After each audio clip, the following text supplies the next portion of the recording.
Hey guys, it's Kellen from the Y here, and I am with Chef Chris of Scallywags, and we are actually in the kitchen. He gave me all access pass, and we are going to talk to you about amazing food. That's right, you have to get down to my level.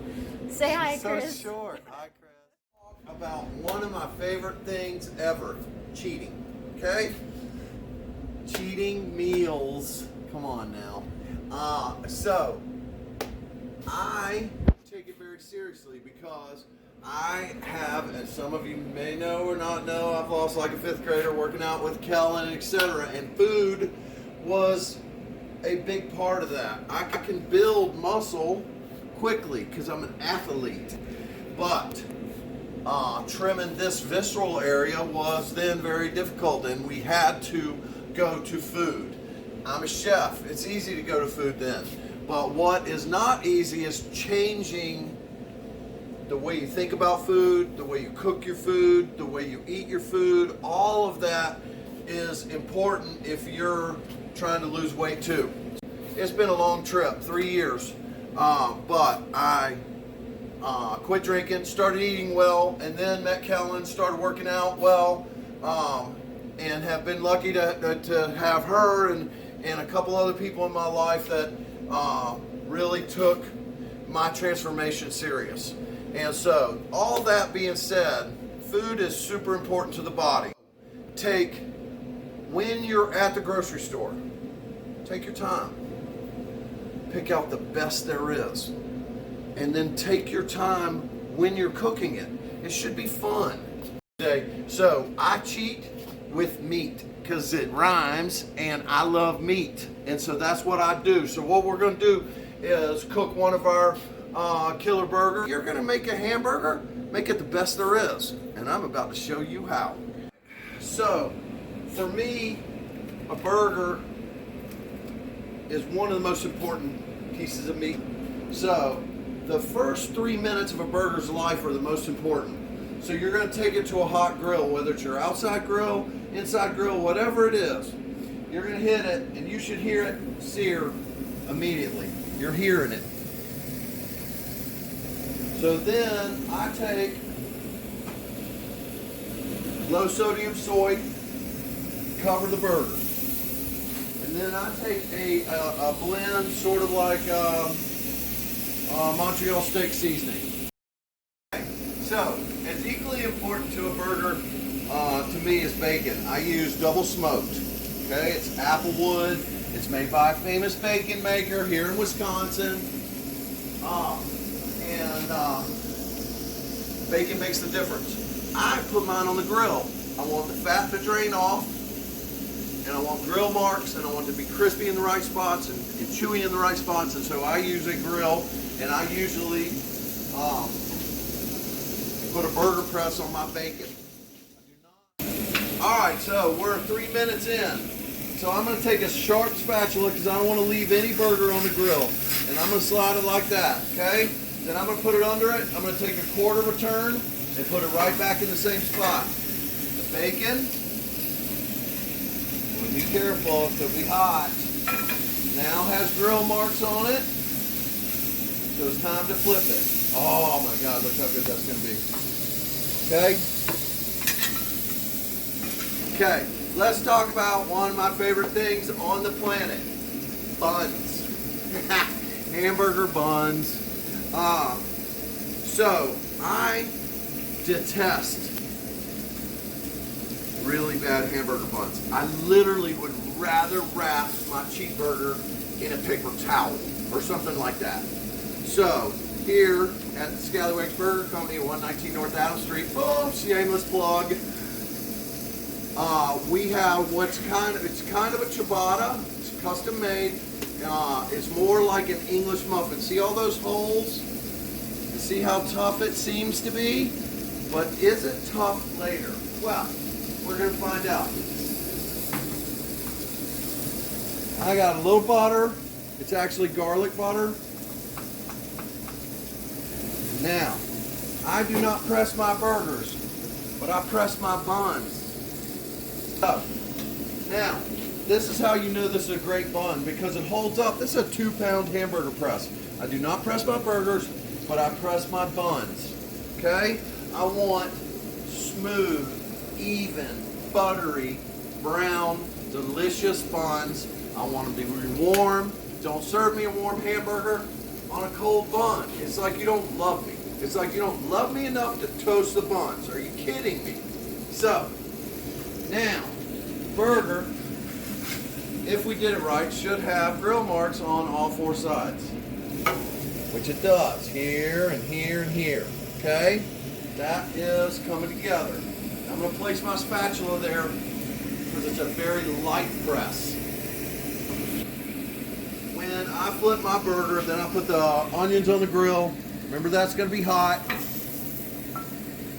I put some onions on the grill, press them. I want grill marks. I don't want raw onion. I don't want overcooked onions. I want perfectly grilled, cheaty onions. The onions should have some nice grill marks when I flip it over. Good. They're already releasing that sharp, spicy onionness and going into a gentle, sweet goodnight. They've given up on life because I put them on the grill, and they know they're just sacrificing themselves for my cheap burger. My burger's progressing nicely. Cheese, third most important part of this whole thing. And we live in Wisconsin. There's zero reason to put bad cheese on your burger. Okay, this is 2-year or 3-year local cheddar made by one of the best cheesemakers I've ever met. And I want it to be schmelty. Look, cheese is hard, okay? Right? But when it gets to my burger, by the time it gets to me, it's going to be all wrapped around it. Okay, so the way that happens is as soon as you turn that burger over, you get the cheese on it. 2 pieces, don't be cheap. One of the best things you can do for yourself is buy a cover. I made this one because I like big stuff, okay? But you're going to cover that because cheese is naturally not going to give itself like onions are, okay? So you want that convection heat basically inside there, and then I'll show you a trick in a minute if the cheese doesn't want to give itself to you. All right, let's check on our buns. If we did our job right, it should be nice and tan, like great tan buns at the beach. What? Look at that golden brown and perfectness. Okay, now the bun is giving itself to me. It is no longer hard, but it's still got the pores that I want for the juices from the burger, and it's nice and soft and pliable, but it holds up. It's not going to give up halfway through the burger. So let's see what happens underneath. See how it's magically starting to melt around the burger like it should. Here's my trick. If cheese isn't melting the way you want it to, all you have to do is steam it, okay? So this is just water in a bottle, squirting it in there, holding it over there, and when it comes out in 30 seconds, that cheese is going to be perfectly melted. It's going to look like American cheese, which we all know is not really cheese at all. Okay, let's see if I know what I'm talking about. Ready? It's been 30, 45 seconds. Ready? 1, 2, 3. Here's a big reveal. Move that pan. Oh, what? Okay, smelty goodness. So, we're ready. We're putting the onions on, who've given themselves generously to me. We're putting the grilled bacon on top of that. Still piping hot, bubbles coming out of it. Now the cold stuff. My cheeseburger, I'm using little tiny cherry tomatoes. Why? Because I don't want the tomato to take over the burger. All right, so bottom side down.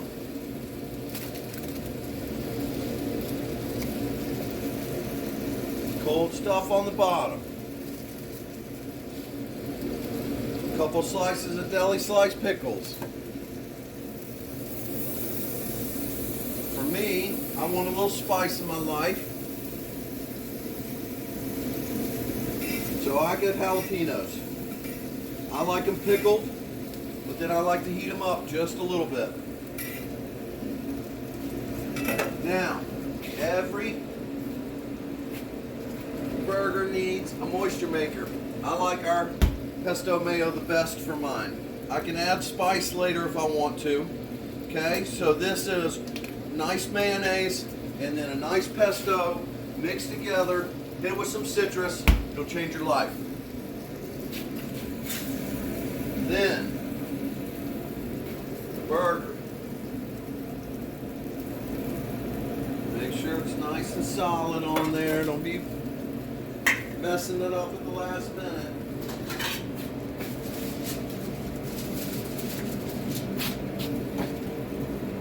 Okay, then ceremoniously, burger crown for the Burger King. Can we say that? It's hard to say. Maybe they'll sue me, maybe they won't.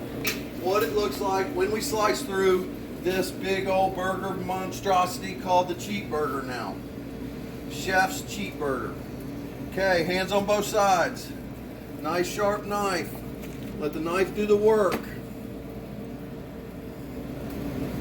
Oh my, is that what? It's not even my cheat day, but I'm eating it.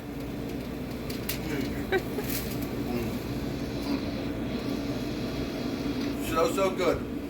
You can come now, order Chef's Cheeseburger at Scallywags Downtown Burger Company, 119 North Adams. It's been a pleasure to cook with you. Cheat once a month. Enjoy it. Okay? And then go call Kellen and set an appointment, because otherwise you can't have this without that. I'm Chef Chris. It's been a pleasure. I'll see you at the Y.